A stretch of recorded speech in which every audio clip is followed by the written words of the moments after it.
tell all of us your entrepreneurial journey. Well, I've been in business for 20 years now, and I think I got into this for the same reason why a lot of people get in is number one is I wanted way more money. Like I saw real estate as a path to more money, and two is though I wanted way more freedom. And I think unfortunately along the way this industry, real estate is set up, that it doesn't set up for a lot of freedom. It's very transactional, and that's how the economy works, is off of transactional real estate deals.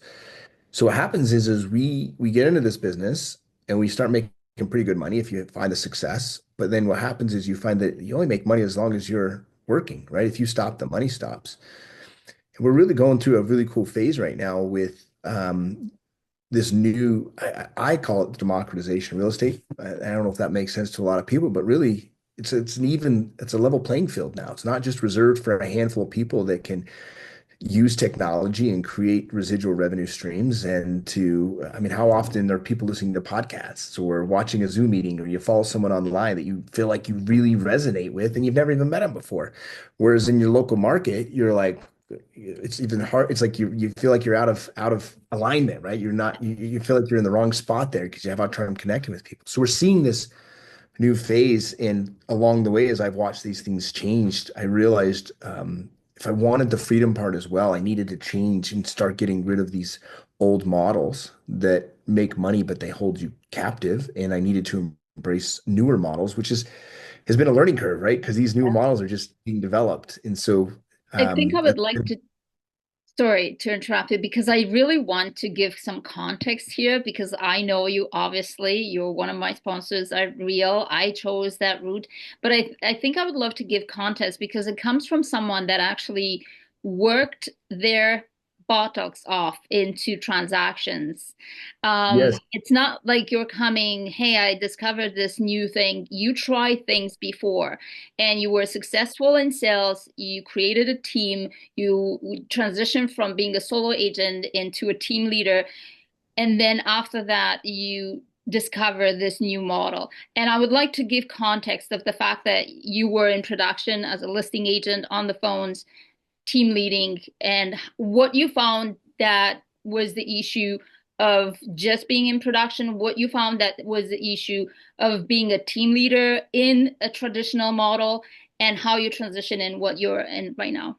Yeah. Well, I think even to be successful in real estate, it requires work for sure. Every business does. But to be really successful, the schedule I had to follow is I was starting role play at 7:30 in the morning. I was on the phones prospecting at 7:55 because I wanted to be the first one to the expireds, right? Then I'd hit the FISBOs, do follow-ups, SOI. I'm on the phone from 8 a.m. till noon, and then I'm on listing appointments in the afternoon, which I mean, I was selling 75 homes a year. Majority of those were listings. I hadn't showed homes probably, I personally haven't showed a home in well over a decade at this phase of my career. And I haven't been in production since 2018 because that was the timeline of phasing. But what I realized is at my peak, when I was selling that many homes, in order to expand, I needed to grow, and I had to look at what my options are. Most of the options that people are presented with are build a team. So I did that, was successful at it. And then it's like, okay, build an independent brokerage, which I did that. I was successful at it. But here's the challenges that I still faced is I have to now take on a lot of risk to do that, right? I got the Liability. 5,500 foot of space. I got to pay for staff members. I got to review all the contracts, right? And then I got to recruit agents. I got to train agents. I got to retain agents. And then you look at it, the margins just get really, really thin. And so then it's like, okay, I had to ask myself, is there a better way? Because I wanted three things. I wanted time, money, and location freedom. Those were extremely important to me. And although I kept making more money, I was doing it with more risk and I was doing it with less location freedom because if I wasn't there, the whole freaking thing started to fall apart. I had to herd the cats, so to speak, Yeah, right? it's funny you say that because yesterday I interviewed an agent that actually is a team leader of one of the largest teams in Canada, and I asked him, "Do you have freedom?" And he said, "No. It's I if I'm not in it, it's not rolling. It's you're not building a team to get your time back." And it's so true. Well, and if you look at how traditionally this industry has been, like 10 years ago, let's go back further, 2010, so 15 years ago. Holy crap. When I say 10 years ago, I'm thinking like 2012, but that's really like 13 years ago. 2010, I went and I've always been into traveling, and I went to Brazil for a month while still running my real estate business. And people said it couldn't be done. I said, no, watch me. I'm going to use Skype. So every day I'd go to Skype, I'd go to this internet cafe because there weren't, I mean, they didn't have iPhones back I then, know. right? Like, so I'd go to an internet cafe and I'd check my emails and I would schedule Skype calls during that time and I would just meet with my clients via Skype. And that's how I would do it. And just phone call through Skype, right? That's how I communicated while I was there. And I was able to do it successfully. And so I knew that there was something changing in this world. And now it really has changed the last 15 years radically. And so back then, though, if you built a traditional team, you had to meet with them in person. Like if I wanted to partner, like I'm working Yeah. on partnership with a independent company in California that they're doing a private label with Real. I've never had to travel to California to meet with them. 15 years ago, I would have had to be on planes back and forth in meetings to do that. So that's what I mean. The playing field is really being leveled right now in the opportunities. And here's what you're really seeing. If you're going to build, let's just use my market, Salt Lake City, Utah. There's only so many agents, and we know the metrics. We know that, 87% of them are going to fail. We know that a big percentage of those are only going to sell 4 to 6 homes a year. And we know that maybe 3 or 5%, call it 5%, are actually productive top agents. And so the old model is, well, if I grow my team or my brokerage there, it's based on agent count, and I've got to get these agents into production, which is a lot of work. Or top agents like you, and you're more attracted to other top agents. So now it's like, well, why am I going to waste my time with these non-top agents, non-producing that are kind of headaches, lazy type deal, when I can network with people in Canada, in New York, in Florida, in Right. Utah. I can network with the top 5% across the country now. And I can collaborate with them and I can find ways to make money with them. And that's exactly what's really happening right now. What do you think is the biggest issue a team leader is facing in a traditional um, business model brokerage right now if they build in a traditional business model? It's their pond of which they can recruit agents from. There's a limit, there's a cap on how many producing agents are in their marketplace. So they're forced to hire agents that are not productive, they're uneducated, and that takes longer to educate them.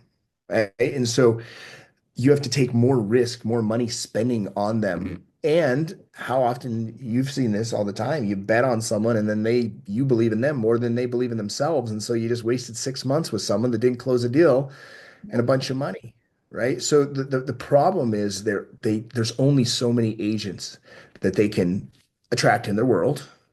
But the other problem that they're running into is the competition is higher, right? Because more top producers are wanting to expand. So you've got other people in your marketplace competing for the best agents, and so it becomes a value prop. Whereas now is like if you started to think, well, creating content online, everyone's creating content at some level. Other people are better than others at it. But if you get really good at it, now you got people connecting with you from, like, for example, where are you located right now? I'm in Toronto, Canada. You're in Canada, right? You're in Toronto, and it's internationally we're doing business together. Whereas, like, you're not spending time with a newer agent in Toronto. Not that way you wouldn't, that you don't want to help them or don't respect them, but at the same time, you have to value your time. And so you want to collaborate with another top producer in Utah or Miami or whatever. So the biggest challenge is going to be is they're limited on who they can attract into their business and to grow with and scale with. And so it leaves that person at a thing is like, well, I could either just continue to grow as a single agent and really master my database, which is going to be a very successful business to operate. The challenge is in that model, if you stop working, the money stops coming in. So you try to go to a model where you can get paid even when you're not working. The problem is you do it that traditional way, it's not going to be effective or really efficient. And so you're stuck. What do you want? You want more freedom, which we truly all want. I believe everyone truly wants time, money, location freedom. Yeah. Or you can just stick with really great money and income, but it only works as long as you work. And Yeah. that becomes the dilemma for people. Yeah. This summit, it's all about team building, and I know you have experience between building your own team, but also building one of the most profitable and largest downline at Real. If for someone that's looking and it's perfectly positioned right now to from move from being a solo agent into a team leader, what would be your advice? My advice is always the first thing is ask yourself get clear on what your vision is.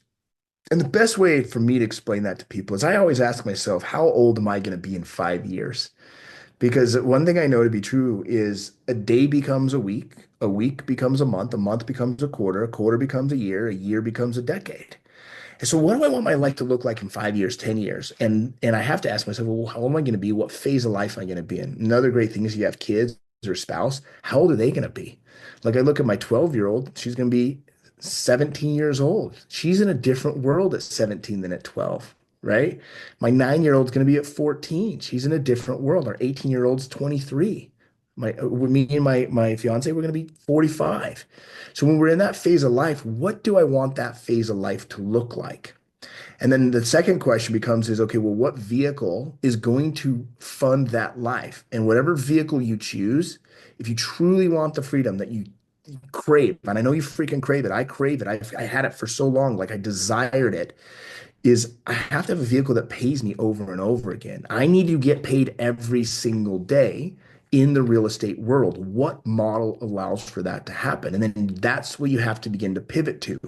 It takes time to build.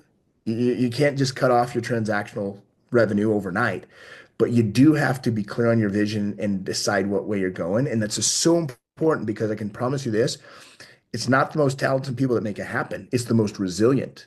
It is the most resilient realtors that make this happen. What are you thinking about the misconception and the resistance and the kind of finger pointing by the industry related to team leaders that actually work towards coming out of production? The famous quote, if you're not in production, you don't know the pulse of the market. You shouldn't be, a coach, or you shouldn't be That's running. that's yeah, that's just limited thinking by people. That's traditional methods. And what we're seeing part of you've seen is the democratization of many industries and the borders have been dropped and we're really what internet's making ability to have more competition is it's they're stuck in old ways of thinking. And if you think of who really thinks that way, it's either lesser educated people in the industry. They got less time in the market because I remember I used to say dumb stuff like I'd look on the MLS and be like, oh yeah, but they have a team. I'm a single agent. Look at me. Look at it's just less experience. The other thing is it's an older generation of thinking. Like if you look at that boomer generation or even older generation X, they're stuck in how it always was and they're refusing the call to the new adventure. We all go on what is called the hero's journey. And right now, the industry is being called to a new adventure. And you can refuse that call, which many people have. I had for a long time, or you can embrace this call and say, okay, let's go. What's it look like? And when you find out what it looks like, it's like think of Dorothy in The Wizard of Oz, right? Like all of a sudden her house is whisked away and she's in this whole new world and she's meets a mentor, which is the Good Witch. She gets some allies and some peers in her community, which is the Lion and the Tin Man and and then she goes on this journey to go what she thinks is to find Oz. And really what she finds out is this journey, it was just she had to click her heels to get home the whole time. And home is where her freedom was. But what she had to do is she had to accept the call of this new journey and this new adventure. And that's what I would recommend that a realtor does is stop refusing this idea that things are changing, even though you might logically aware of it. We're 5 years past COVID now. It's not like you think about it, Can't five believe years, it. It's that so thing feels long like time. it was yesterday, right? I Like know. it's crazy. And so we're half a decade past that. And that's what I mean. A day becomes a decade like that. And the momentum is going towards technology. We're now in a whole decade. Like, how many times do you see people online right now marketing that the feds are just around the corner from dropping rates? Really? Do you pay attention? The inflation just went up last month. The feds are not dropping rates. Yeah. The top billionaires on the planet and economists are predicting a decade of high interest rates like we saw in the 80s. If that's the case, and you look at affordability, you look at 10 million millennials still live with their parents, they're not going to be buying houses the way they once were. You've got to innovate. You've got to change how you've been doing things. Otherwise, you're going to have a long, like, Yeah, challenging painful. years.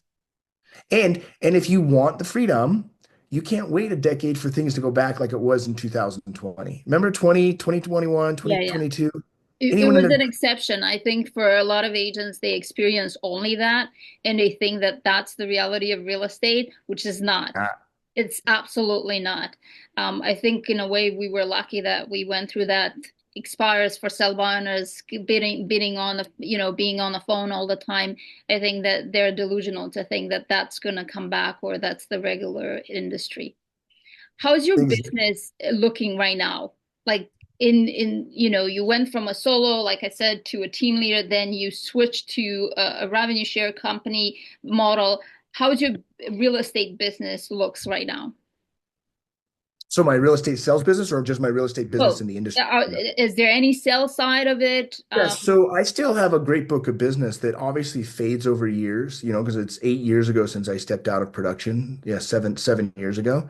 So I've averaged over the last 7 years, 19 to 20 referral deals per year from my book of business. That's in the earlier years, I had way more. In these later years, I'm phasing out. So in a sense, I've sold my real estate sales business and phased out of that.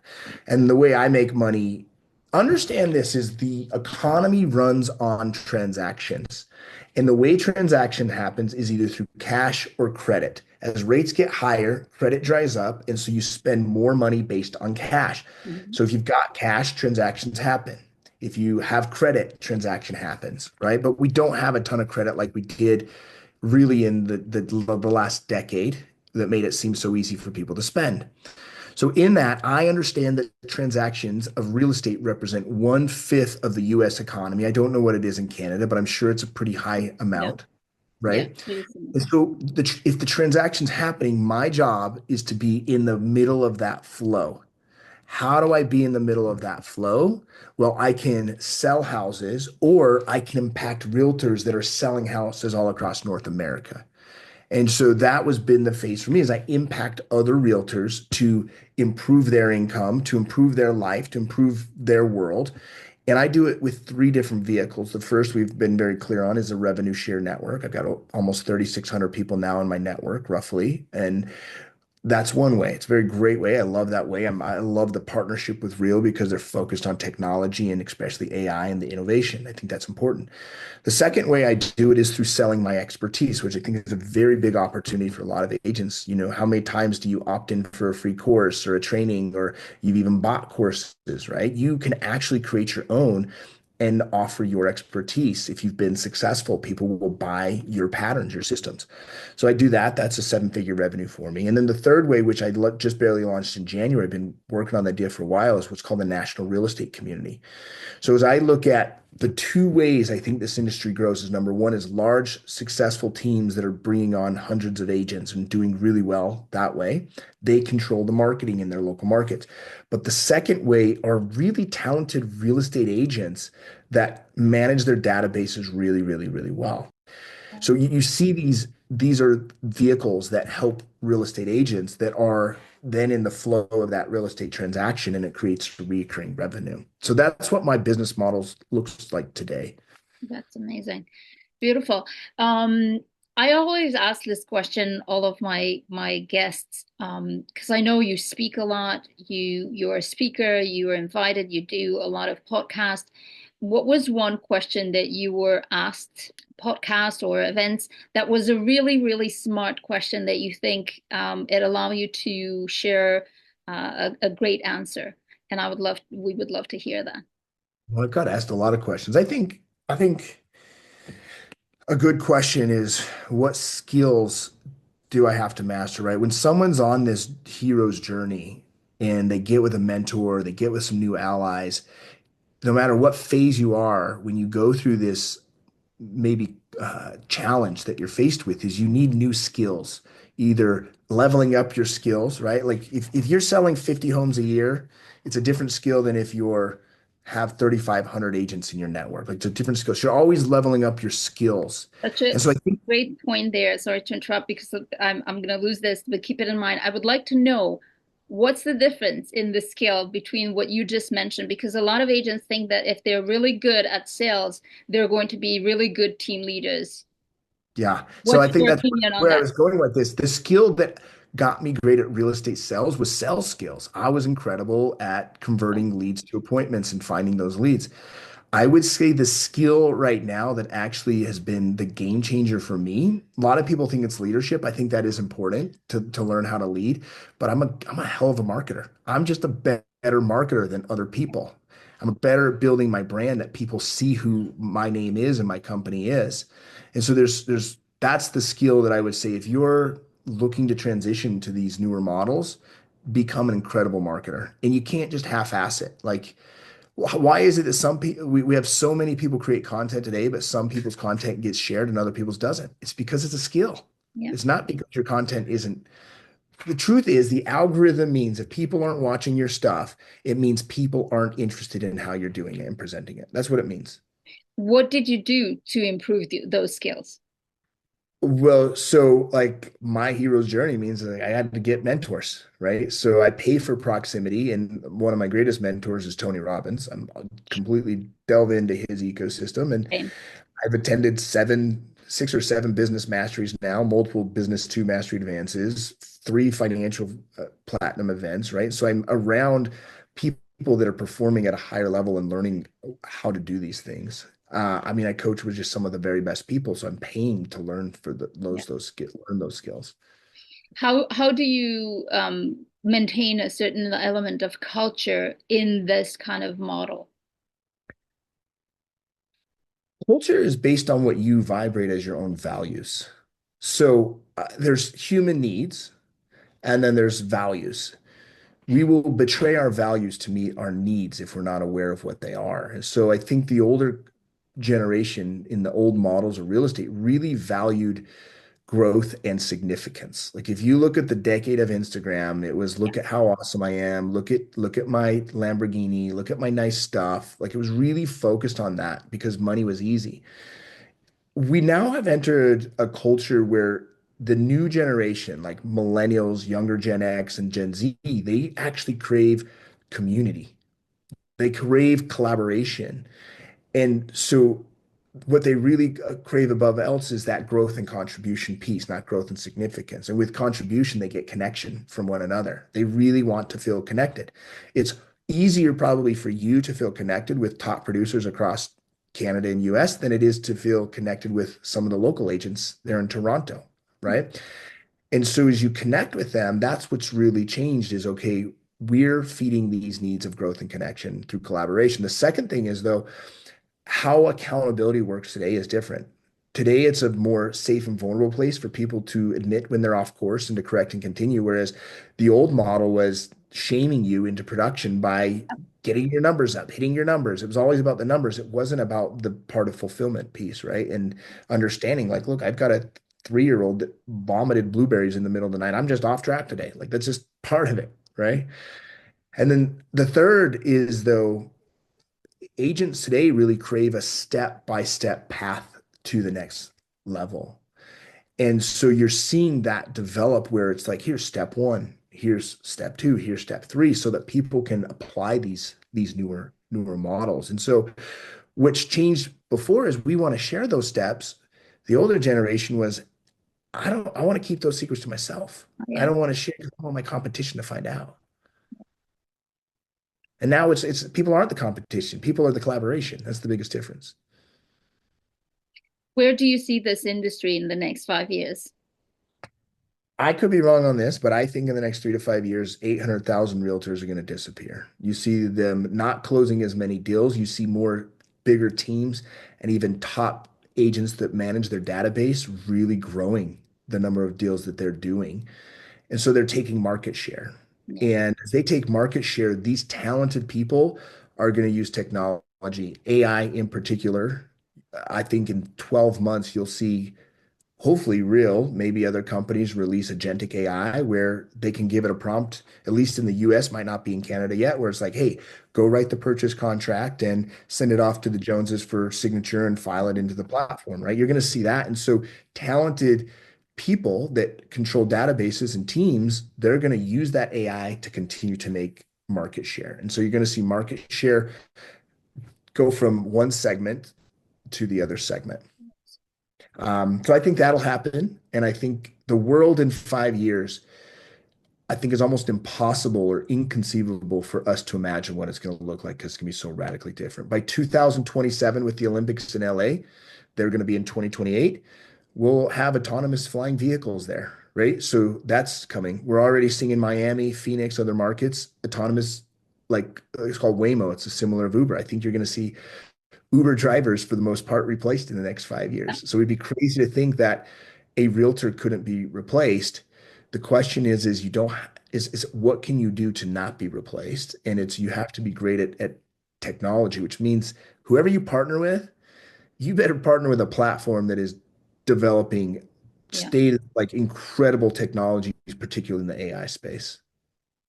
Well, without a question, the life of real estate agent changed over a course of time, and it's going to continue to change. But probably the biggest change we're going to see, like you said, in the next 5 years.